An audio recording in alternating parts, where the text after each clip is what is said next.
Sam here from myphysiotherapy.com. Today I'm going to show you how to get better after an injury and how to stay better. A lot of times we get these injuries that really start to nag at us and keep coming back over and over again. Uh, Thing is here, we think we're recovered when we're really not. So I'm going to show you what to look for and what to do to make sure that once you're better, you stay better. This video is for prospective patients, but it's also for practitioners.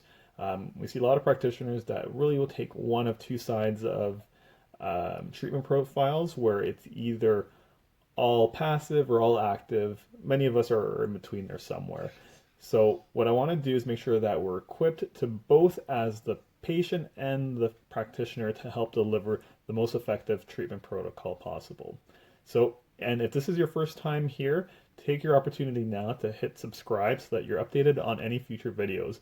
I plan on doing some videos that'll really break down some functional movements and show you what to do if there's any faults detected in specific functional movements. So those will be the next videos. And if you do have any ideas of things that you want to see or areas that you want help with, please feel free to leave a comment so I can make that as a priority for the next video.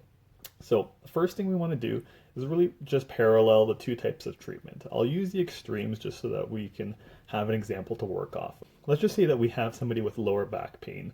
What we might end up doing is if we're taking a fully passive approach, and with that I also want to add that we're focusing on the pain. Both the patient and the practitioner may take this approach where the patient comes in and reports left-sided low back pain.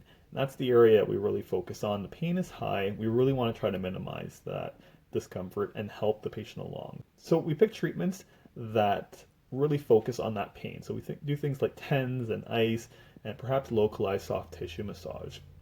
And perhaps we say avoid all the things that cause pain. So don't go back to work, don't do any heavy lifting, rest as much as you can, these types of things.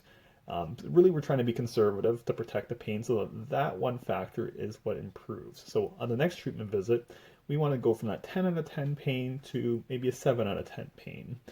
The problem here is that the success in the treatment is really pegged to that pain rating score and not necessarily optimal recovery, which includes functional movements, doing the things you need to do with less pain. And if you're able to do these things with optimal function, the pain actually will also decrease as well.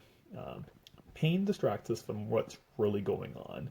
What you might have is pain in the low back, but the reason why we have pain perhaps has nothing to do with the back. Perhaps it has more to do with the fact that there's lack of hip mobility, or there's lack of flexibility in the hamstrings or the calves, or there's lack of ankle joint mobility, which is impactful when we're doing low-level lifting or picking things up off the ground.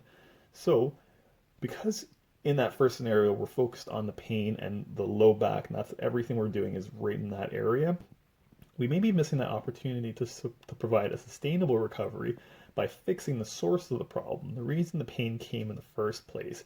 Without treating the tight hamstrings or calves or poor joint mobility, every time we lift, we're going to fall into these poor movement patterns where we're not doing the proper things.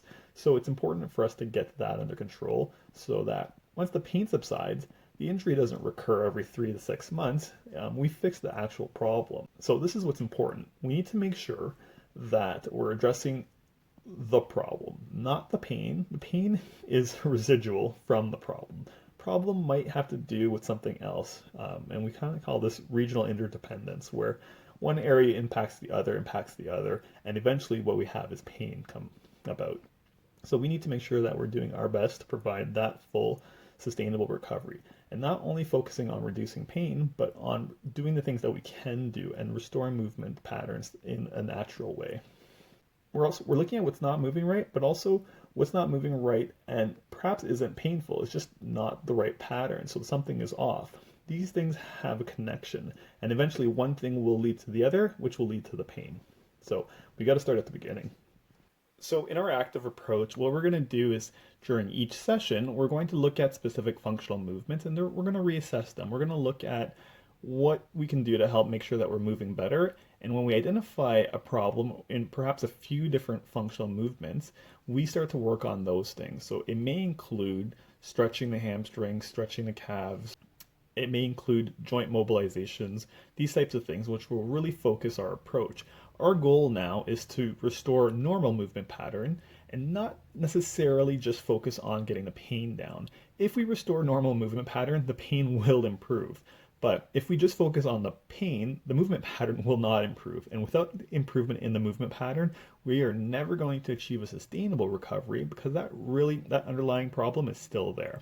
So that's what we need to focus on as practitioners, and patients, we need to cooperate as well with that and really understand what can't I do and what do I need to be able to do. And once I can do that properly, I'll be able to do it without pain.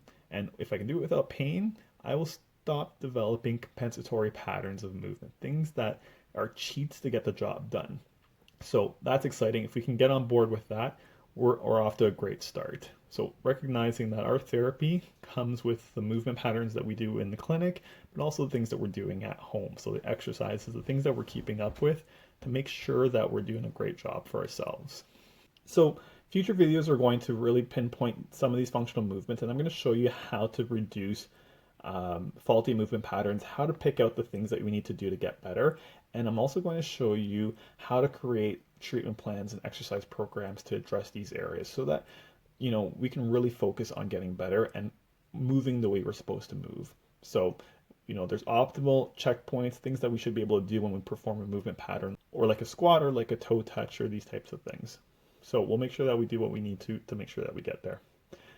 If you found this video helpful, please hit like, subscribe so that you can be notified as to when the next videos come out, and don't forget to hit the bell. All right, that's it for today. We'll talk soon. Looking forward to the next video. Take care. Bye.